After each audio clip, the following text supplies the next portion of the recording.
There we go. Uh, Good morning, everyone. I think we're live streaming on Facebook from the UK and Costa Rica.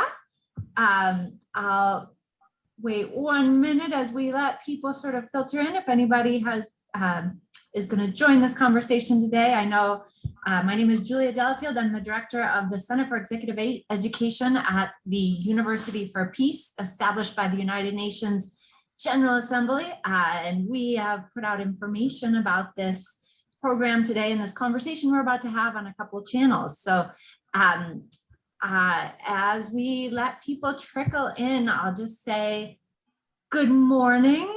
As many of you may know, at the Center for Executive Education, we specialize in doing transformative educational programs and experiences.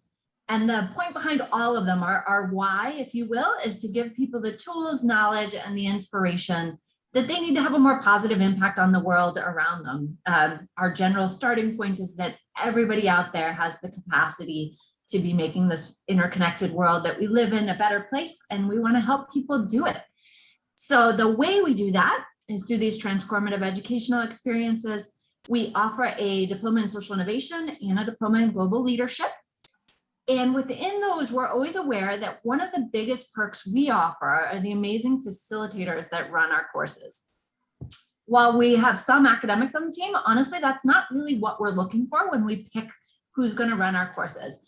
The courses we offer through our diploma programs are for people out there who are looking for skills and are professionals looking for professional development.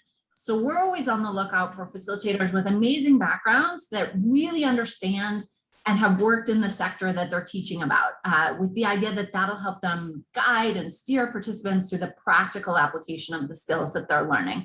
That's the most important side of things from our point of view, instead of worrying about or thinking about theory and lofty academics. We're more interested in how are you going to use this in your organization, in your life as a professional. So today I'm really excited to have with me Laura Garcia. Laura is the facilitator of the UP Center for Executive Education online course, Social Media for Social Innovation, which just happens to be starting next week, this iteration, but it's offered a couple times a year. Laura is a Mexican multimedia storyteller with a wide range of TV and online experience. She started working as a multimedia journalist back in Mexico, and then she lived and worked in Austin, Texas for a while before going to the UK in September of 2011. Since then, in the United Kingdom, she's worked in different newsrooms across the region, and as a result of her growing interest in the politics and current events of the UK, she even occasionally works as a foreign correspondent for ventures such as Bloomberg Mexico, Imagen Mexico, and Estrella TV in LA. So Laura, first and foremost, good morning. How are you today? So excited to have you with us. Yeah, I'm really, really glad to be here. It's in the afternoon for the UK. But yeah, it's my absolute pleasure to be with you guys. I'm always really excited to teach this class. And I love the group of people that UPs come together and how we get to meet each other, even if it's just through screens. These days it's about the best you can ask for. So we've learned you can actually make connections that way, thankfully. Well, UPs was doing Zoom before it was cool, so we were ahead of the curve. It was fine. It's true. It helped us out a lot when the pandemic hit that we already were doing online courses. Although I must say we've gotten better at them since. Nothing like a little push to make you realize you need to perfect what you're doing. To start us off this morning or this afternoon, could you just tell us a little bit about yourselves? Why don't you introduce yourself? So, hi everybody. Like Julia said, my name is Laura. I'm originally from Mexico in the Northeast. If anyone knows Monterrey, I'm a big nerd. I like cameras. I like playing with new technology, and that has kind of driven my career through really different like industries and ways of figuring out how do we tell stories. My little sister, who's not little anymore, she's a full-grown adult, is an Olympic gymnast and an excellent human person. Go and look at her up on Twitter, Elsa Garcia. And I've been living in the UK since 2011, so it's coming up to a decade, which feels very weird to say. And I haven't been home for almost 2 years now because of the pandemic. So if anyone wants to send me kind of like taco vibes, I'm all here for them. My gosh, I have to say, as a fellow immigrant, expat, whatever you want to call it, from the United States living in Costa Rica, I get it. Number one, this pandemic has been super hard. But thought I'd mention it's one of the super interesting things about UPeace, and I don't think we look for this, but we wind up with this international audience from all over the place. And interestingly enough, we have like a really high percentage of our participants don't live in the country they were born in. So I suppose I hadn't thought about that in your case, but it's actually really representative of the people that you're working with as well. Yeah, the adventurers and those of us who can't stay restless in one place for a little while. Exactly. So tell me a little bit more about your journey as a Mexican-born woman. How did you wind up in the UK? What took you there? Oh man, it was a series of like humongous accidents. So I actually kind of fell into journalism from film. My dream was to be the next what's the name of the really famous Mexican filmmaker?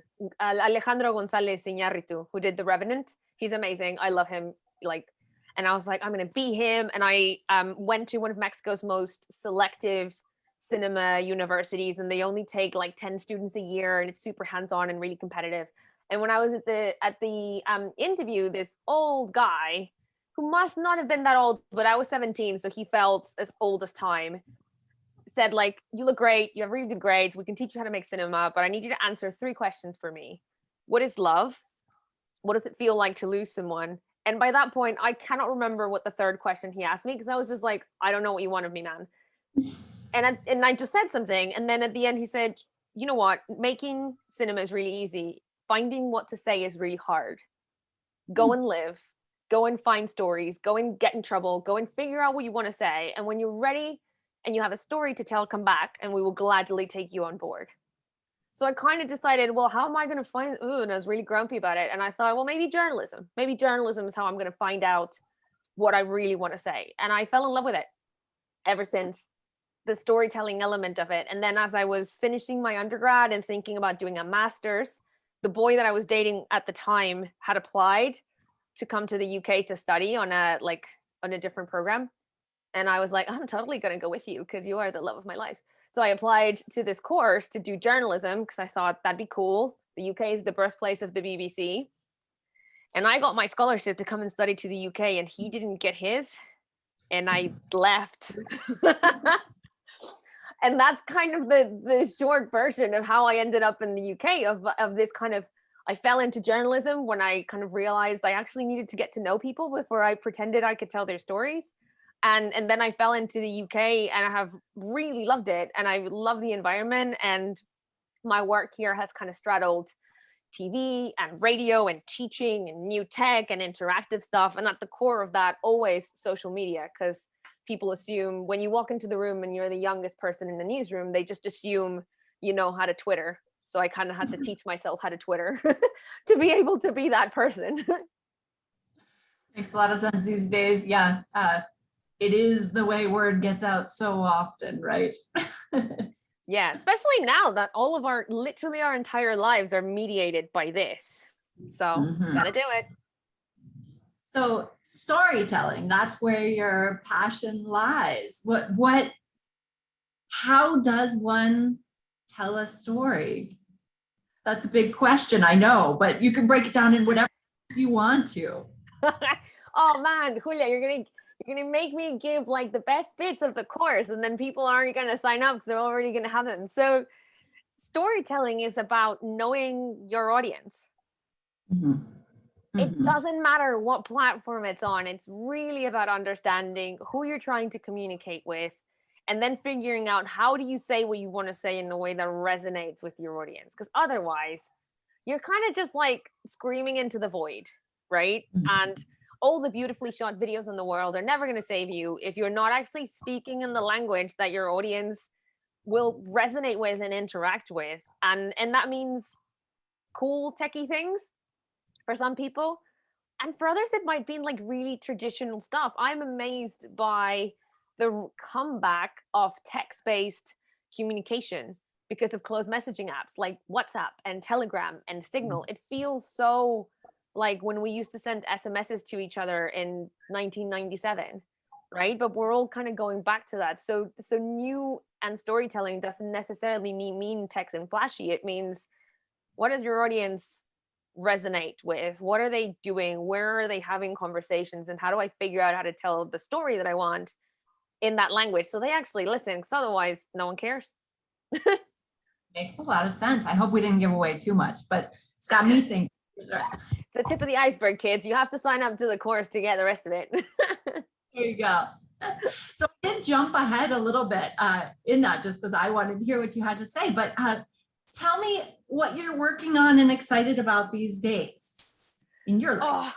Oh man, there's so much. So number one, I love my day job at First Draft. And if you guys don't know who they are, we are a nonprofit and we research disinformation, which is kind of the latest frontier of this super fragmented information environment that we all find ourselves in. How do we make sense? How do we teach each other to be more resilient to false and misleading information and all that kind of stuff, which is amazing. And then I've always been really passionate about diversity and bringing in more voices into the storytelling space so they can both use their voices to tell their stories and also tell the stories of their communities, right? And I think we've seen in the last couple of years a couple of world events that felt, for some of us, like they came out of nowhere. And it only feels like that, but because we weren't listening to the communities for which this was completely normal. So for example, Brexit in the UK really blindsided some people. But if you had been doing any kind of interviews with people on the streets outside of London, it wasn't a surprise. That's what people wanted. But because we don't have those voices in the mainstream, because we don't have those voices telling those stories, then it kind of felt like they were surprising, but they really weren't. And I do a bunch of like free CV clinics and look at people's CVs and help them apply for jobs and do little mentorship chats. And if anyone wants like someone to come and rant about why we need more women and more people of color in journalism, I'm the first one to jump at that opportunity. And new ways of storytelling. I'm fascinated by TikTok and how it's really changing how we tell stories, because it's vertical, because it's looped, because it has sound and lots of layers of meaning, and that's spilling over to other ways. Like all of the apps are imitating TikTok now. And that's a lot. I like a lot of projects. If anyone has a project, if you're listening and you're like, oh, we have a project, call me. I love projects. I love it though. They all sound like they're on the forefront, or sort of, the cutting edge issues that are out there that everybody should be paying attention to right now. Diversity and inclusion, top on so many lists, and it should be, obviously. It's a huge topic. And the disinformation, oh my gosh, I love it. You see what this is doing, and you can imagine how, I mean, this for me is something I'm just terrified of or have thought a lot about, but this idea of like, how do you keep processes online when people don't trust anything about those processes anymore because they don't know what's true? It's a scary thought, right? It's something that needs to be addressed. And it's kind of like the world needs group therapy. We all need group therapy together to redefine our relationship to information. It's that kind of level of how deep we're going to have to go, because we just haven't been thinking about it. But we've been inventing cooler and newer ways to keep in touch with each other, and all of our gadgets talk to us, and we have information coming from everywhere, but we haven't kind of stopped to think, hold on a second, what does this mean? What does this make? How are we changing around it? And the change isn't a bad thing, but we do kind of need to think about it a little bit. Yeah, for sure. Well, sounds like all very exciting work, and of course has brought you to the intersection with the University for Peace. Can you tell us how you got involved with the UP? Yes, definitely. So I got involved with UPs because a former colleague of mine called Heller McEwen used to teach this course. And she's amazing. She's an organizer. She was the first responder on 9/11. She's an incredible human person. And for different reasons, she just couldn't keep taking on the course. And asked me, like, Laura, would you be interested on teaching this course about how to use social media for basically social entrepreneurship to a group of cool international people for the University for Peace of Costa Rica. And I was like, all of those things that you've just said are amazing. Yes, please sign me on. Um, and it's just, I love listening to the students on the course and all the really cool projects that they have from all over the world and the really clever solutions they're coming up with for problems in their community or things that they can improve. And then the course is just about helping them see the power of social media as a thing that can help them grow their audience and change behavior and attitude and get people interested in their project so that it doesn't feel like a burden. So you don't go, oh, I have to post something on Instagram, or like, oh my God, we forgot to tweet today. And it just becomes this like joyous storytelling communal exercise that really helps to galvanize whatever it is that you're trying to do, whether it's a project or an institution or anything like that. And I love it. It's great. And I hope my students love it too. They seem pretty happy. So I'm going to assume that they like it. Seems that way from our side of things. Yeah. So within that, okay, so is the course, that's just to help people understand, is it more about how to use the tools or finding your voice or a mix? Is it for people who have done tons of tweeting and understand everything about TikTok, or for people who have never touched a computer? Give us the background. Both, and all of the above, right? So the course is designed to make you think about the nature of how we relate to information and how we can use emotion as part of our storytelling. There's lots of practical bits for the people who want to get into the practical bits. And I'm always available to like nerd out about how to do the latest thing on Facebook or on Instagram. But it's also about strategy. It's also about planning. And I have found with some of the previous students that some of the people who join and they're like, yeah, I know everything about Twitter, have spent a lot of their time maybe playing with the tech, but haven't thought about strategy and storytelling in a wider sense. And that really helps. And then we've got some people who join and make their Twitter account for the first time when they join the course. And they have thought more about strategy, but less about the doing, right? So if you are listening now and you are terrified of social media, please come. I will help. We will get through that together. I will hopefully show you how to love it and how to get into it. And there's been like people in their 60s who end up loving TikTok after the course, and young people who end up going, actually, I need to tweet less, but do it more strategically.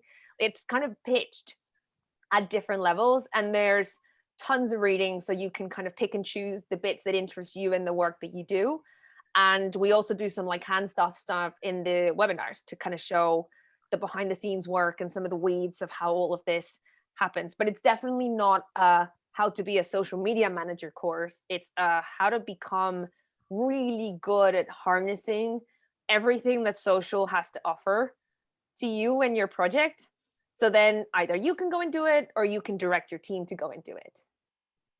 Nice. And what is, I know there's a final project that people have to hand in at the end, which we always tell our students, one of the great things about this program is you walk away with these tangible, ready to implement things. So what is that final project that people do before they finish? So the final project is a strategy, a social media strategy for the next 6 or 12 months of whatever it is that you pick, whether it's your own social media presence, which is important. And it's a weird one that people don't think about, that you should also have a strategy behind your own digital presence, or a project that you're launching, or the institution that you represent.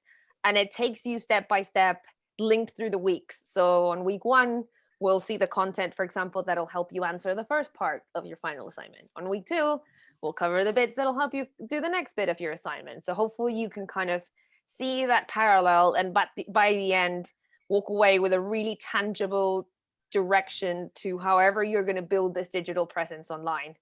And I give really detailed feedback, and I think that works because it's important, right? If I'm going to make people do a lot of work, I'm going to put a lot of work in return. And I'm still in touch with a bunch of people who have taken the course afterwards, just as an informal way to catch up, to see what they're up to see what cool things they're doing, to sometimes steal their cool ideas and go and do it on my own social, and just to keep that conversation going, right? Part of it is growing your network, and I am part of that network, and I'm thankful for that. Love it. All sounds like wonderful stuff. Okay, so tell me, now that you've done this a couple times, are there any people or stories you can share that you found particularly inspiring that along the way as you work through this UP's class? Oh man. I think I'm just always amazed by how people care so deeply and so passionate about these projects. As a teacher, the hardest thing to do is to teach to a room full of people who don't care. And I've done it before. Like I used to teach undergrad university students and they're all 18 and half of them are hungover and the other half don't want to be there and they're just like trying not to fall asleep, right? And that is hard. And whether it's someone, for example, who was running a project in Ethiopia, creating eco-friendly period like sanitary products for women, or someone who's working on protecting the beaches in the Philippines, that would wake up at like 4 a.m. to join the webinars. Like there's just how much people care about these projects and what they're doing. And I've been that person behind like a nonprofit or a project that you really want to get off the ground and how you live and breathe it. And it's your child, right? It's your baby. And I'm always continuously amazed by that, by how committed people are to their causes. And it gives me real faith that they're going to see it through, because if there's nothing like putting in the work and doing it with love and with joy, and you can see that, and that's just really nice. Teaching to a group of people who care is just always lovely. Yeah, I think that that's one of the most amazing things I see as somebody working within the Center for Executive Education and just watching the students come through the program. Man, the passion that runs through our program is amazing. And you have this diversity of what they're interested in. It's people from all over the world looking at the full gamut of possible issues out there, and yet united by this feeling of like, okay, I'm going to do something about it. What's my piece? How can I make this happen? Which is really just inspiring and neat. Yeah, totally. And then like a side really superficial thing, but I love listening to people's accents. I love it. I just love it. I mean, we teach in English and we all speak in English, but like just everyone's beautiful, gorgeous accents from all over the world that tells the stories of them and their journey. And like, oh, I love it. It's just great. So much fun. Okay, so favorite part about the course on any side, either as the professor or a content piece, anything. What do you love about it? What do I love about it? Beyond the accents. Beyond the accents. Yeah, good question. So I think I like it. There's a part in the course after we've done a little bit of thinking about social media when I ask them to bring to class an account that they really like on social. And the assignment isn't just bring an account, it's bring an account, but think about what it is that they do that you like. What is working, right? Because sometimes we don't have these conversations with ourselves. We don't reverse engineer stuff. We just like go, oh, I actually really like this Instagram account, or I really like this Twitter account. And we start to compare and contrast. And we start to think, right, how could you replicate that? And the different, number one, I get to learn from lots of really cool Instagram accounts and Twitter accounts that I didn't know about, because people bring in their countries and their communities to class. And the other one, it starts to click. It's kind of like when someone teaches you how to cook and you suddenly realize that cooking isn't that hard. It's just about like chopping bits and putting them in a pot. I love that moment, because it's when social media becomes demystified, particularly for some of the, like, I'm going to say older students, maybe, where like Twitter is scary and Instagram is scary and just about Facebook. And that's when it clicks in their head and they go, oh yeah, this, like, I know this isn't just for kids. I understand how this works, even if I don't, like, I understand the back end of how it works, rather than even if I don't know what buttons to push. And that's great, because then you just hire a young person to push the buttons for you, but you understand what's going on behind it, right? And I love that moment in class, because hopefully then that just makes them feel empowered and like this is something that we all can do. And more importantly, future proofs skills, because God knows what social media is going to look like in a year 5. Clubhouse wasn't a thing last year. It is now. TikTok was like it was kind of a thing this time last year, but not really, but now it's huge. And if you don't kind of prepare yourself to adapt with that, there will come a point where you get left behind, and that is just going to limit what you can do and what your project can do in the communities that you can reach. Makes a lot of sense. And in fact, this idea of whether you're not the one pushing the buttons, at the end of the day, some of it, if you understand the why, and especially for these, for the people in the program who are mostly motivated by social causes, environmental causes, they have a story that means so much to them and is not about, just I want to sell more of my product. It's, something much deeper than that.